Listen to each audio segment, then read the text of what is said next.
কেমন আছো সবাই? আজকে পাবদা মাছের ঝোল রান্না করব। হালকা পাতলা মাছ, হালকা করে ঝোল করব। তো এখানে পাবদা মাছ নিয়েছি আর নিয়েছি নুন হলুদ দিয়ে মাখিয়ে এবার ভাজা করে নেব। তবে ওপর থেকে একটু তেল দিয়ে দিলাম, তেল সহ মাখিয়ে নেব। কাঁচা সর্ষে তেল দিয়ে দিলাম। বড়দের কাছ থেকে শোনা যে যে মাছগুলো বেশ ফাটে ওগুলোতে একটু তেল দিলে তেল ছিটবে না। আমার তো হাতে অনেক দাগ হয়ে গেছে। আর মাছ, পাবদা মাছ এগুলো বেশ ফাটে, বোয়াল মাছ। তো এবার কড়াতে তেল দিয়ে দিয়েছি, ভেজে নেব মাছগুলোকে। তো কেমন আছো বন্ধুরা? নিশ্চয়ই ভালো আছো তোমরা। আর নতুন বন্ধুদের বলছি, রোজ দিনের মতো আজকেও আবার বলছি, তোমরা প্লিজ আমার চ্যানেলটাকে ভালো লাগলে সাবস্ক্রাইব করে পাশে থেকো। আর পুরনো বন্ধু যারা আছো তোমাদেরকেও অসংখ্য ধন্যবাদ, ভালোবাসা। তো মাছগুলো ভেজে নিয়েছি সবগুলো মাছ। আর দেখালাম না ভাজাটা, ভিডিওটা অনেকটা বড় হয়ে যাবে। এবার তেলেতে জিরে ফোড়ন দিয়ে দিয়েছি। তেলও ভাজার মাছের তেল অনেকটাই ছিল। তো এবার ফোড়নে দিয়ে দিলাম জিরে।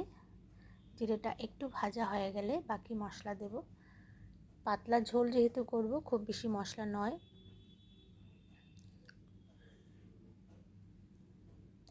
এই প্রখর রৌদ্রেতে একটু হালকা পাতলা ঝোল খেলে স্বাস্থ্যের জন্যও ভালো, পেটের জন্যও ভালো।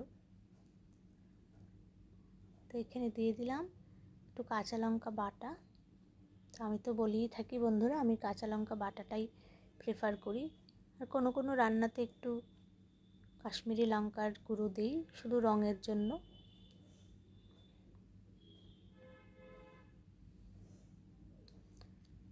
এবার একটু ভেজে নিচ্ছি।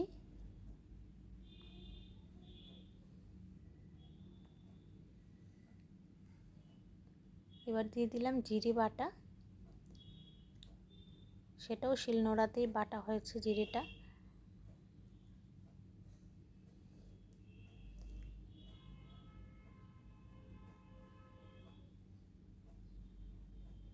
দিয়ে দিলাম একটু হলুদ। খুব ভালো করে কষিয়ে নিচ্ছি।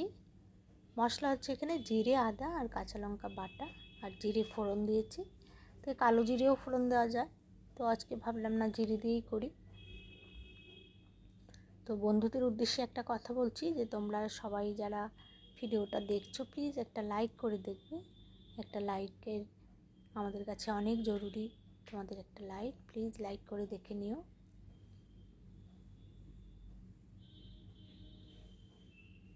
মশলাটা অনেকটাই ভাজা হয়ে গেছে।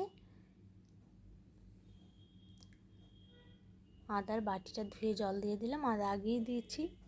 এখন ভালো করে কষিয়ে নিচ্ছি।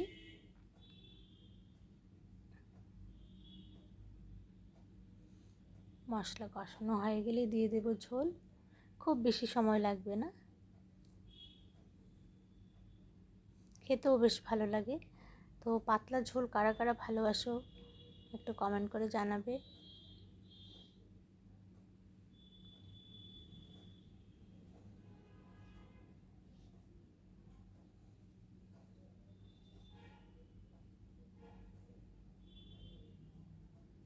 এবার একটু নুন দিয়ে দিলাম, নুন দেওয়া হয়নি, তো মশলার সাথে নুন দিয়ে এবার আরেকটু ভেজে নিচ্ছি।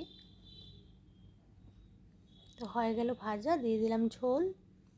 এবার ঝোলটা ফুটলে মাছগুলো দিলে রেডি হয়ে যাবে হালকা পাতলা মাছের ঝোল, পাবদা মাছের ঝোল। ইচ্ছে করলে সবজি দেওয়া যেতে পারে, আলু, তো আমি দিইনি। এখানে দিয়ে দিলাম সামান্য কিছুটা ধনেপাতা কুচি।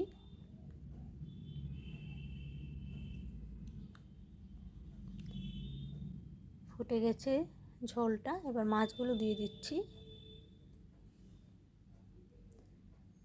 পাবদা মাছ তো খুব নরম, ভেঙে যাবে, সেজন্য সামান্য একটু ফুটলেই নামিয়ে নেব। হালকা পাতলা মাছের ঝোল। তো বন্ধুদের বলছি, আমার এই হালকা পাতলা মাছের ঝোলটা তোমাদের কাছে কেমন লাগলেও কমেন্ট করে অবশ্যই জানাবে। আরও যদি ভালো লাগে তাহলে নিশ্চয়ই বন্ধুদের সাথে শেয়ার করে দিও। আর একটা লাইক করে কমেন্ট করে জানাবে। খুব ভালো থেকো বন্ধুরা তোমরা। দেখা হবে আগামী কোনো নতুন ভিডিওতে। খুব ভালো থেকো, সুস্থ থেকো, আনন্দে থেকো। দেখতে থাকো পাবদা মাছের হালকা পাতলা ঝোল।